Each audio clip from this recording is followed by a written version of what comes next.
tokoa ny manao jery-totika kely amin'ny zavatra mitranga tamin'ny taona 2024 efa amin'ny faritra Anosy amin'ny lafin'ny varotra sy ny fanjifana.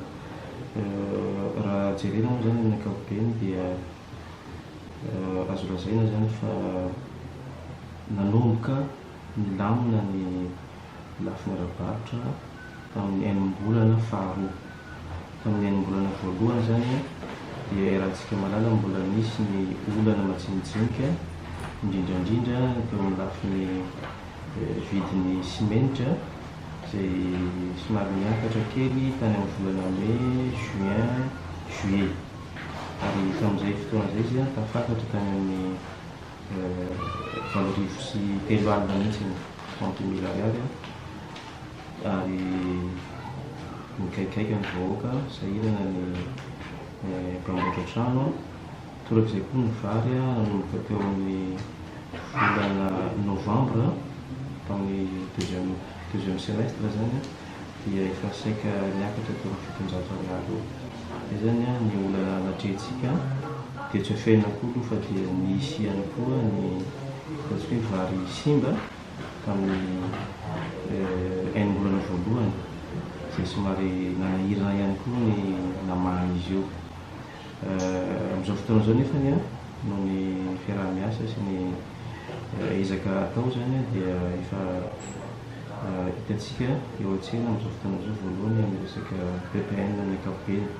Ny ciment moa dia tsy atoro antsika ny vidiny fa efa affiché ny vidiny amin'izao fotoana izao ary ampy ho an'ny mpanjifa rehetra. Efa latsaky ny za moa tsy hanonona prix fa itsika rehetra angamba afaka mahita an'izay ny tsena eny manjary manao publicité dia tsy mety fa efa mora zany ny vidiny amin'izao.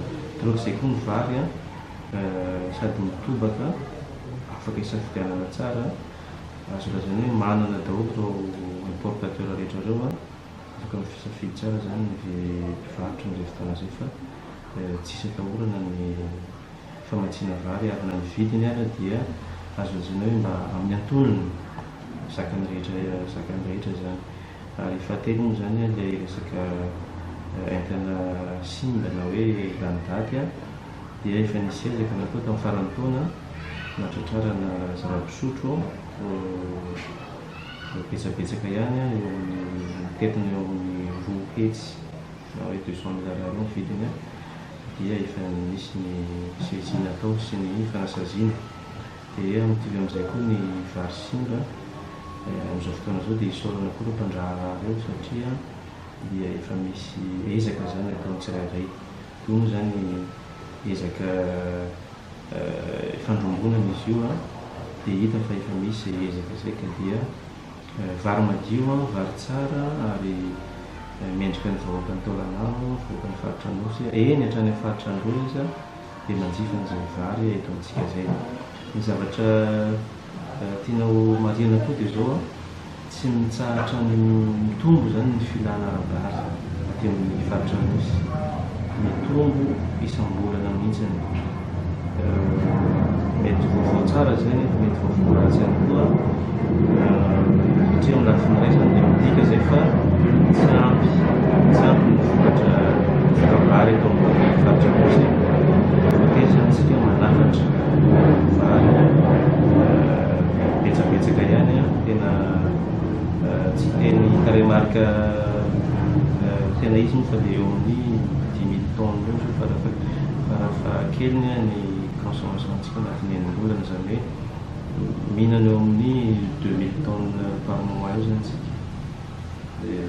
Tsy ampy zany ny vary dia tokony fa mila ezaka kokoa tsika amin'ny famokarana. Dia mahatonga an'izay koa zany ny fiankinandohaky ny faritra Androy amin'ny vary izay afarantsika satria dia matsy ny faritra Androy ihany koa zany tsika amin'izay filana izay. Ankoatran'izay ny voly fanondrana dia Fort Dauphin dia manan-karena kokoa amin'izay entana ondrana izay. Anisan'izany ny Perrozy tamin'ny taona 2024 iny dia nisy teo amin'ny 300 tonnes eo zany na 130 tonnes ny Perrozy izy moa tsy naondra antsika mivantana fa makany tamatava dia tamatava indray no manondrana an'ilay izy noho ny tsy fananantsika n'ilay antsoina hoe centre de traitement.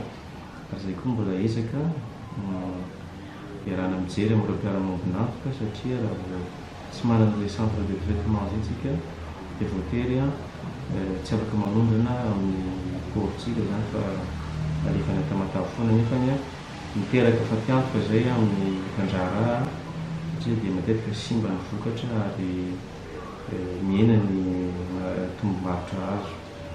Dia ankoatran'ilay berôzy dia nanondrana letchi tsika, letchi frais zany izy io fa tsy le soufre amondrana avy hatrany any Europe amin'ny alalan'ny fiaramanidina.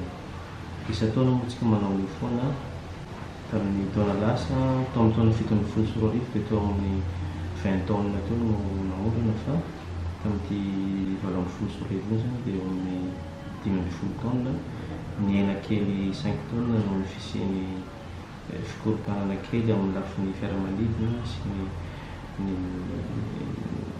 ny fikorotana kely misy any France amin'ny resaka gilet jaune zany dia misy an'izay fiantraikany zay.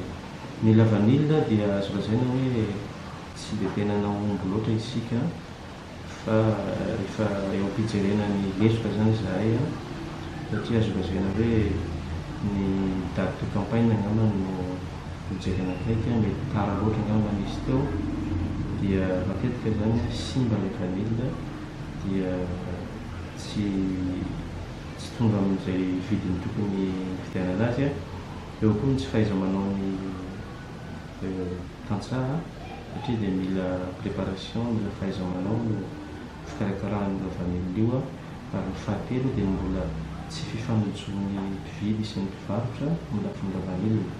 Io zany mbola ezaka lehibe ary nanaovana fanamby amin'ity taona ity mba hanarenana izay sehatry ny vanille izay.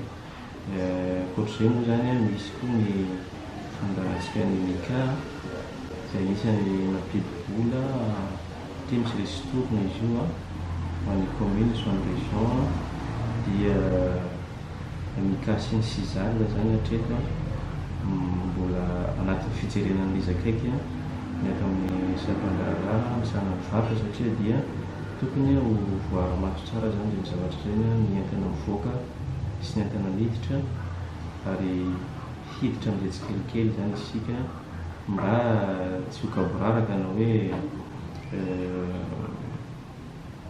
voaka fotsiny amin'izao zany ny entantsika fa mba voara-maso tsara ary mba misy tarehimarika mipetraka amin'izay ny entana mivoaka.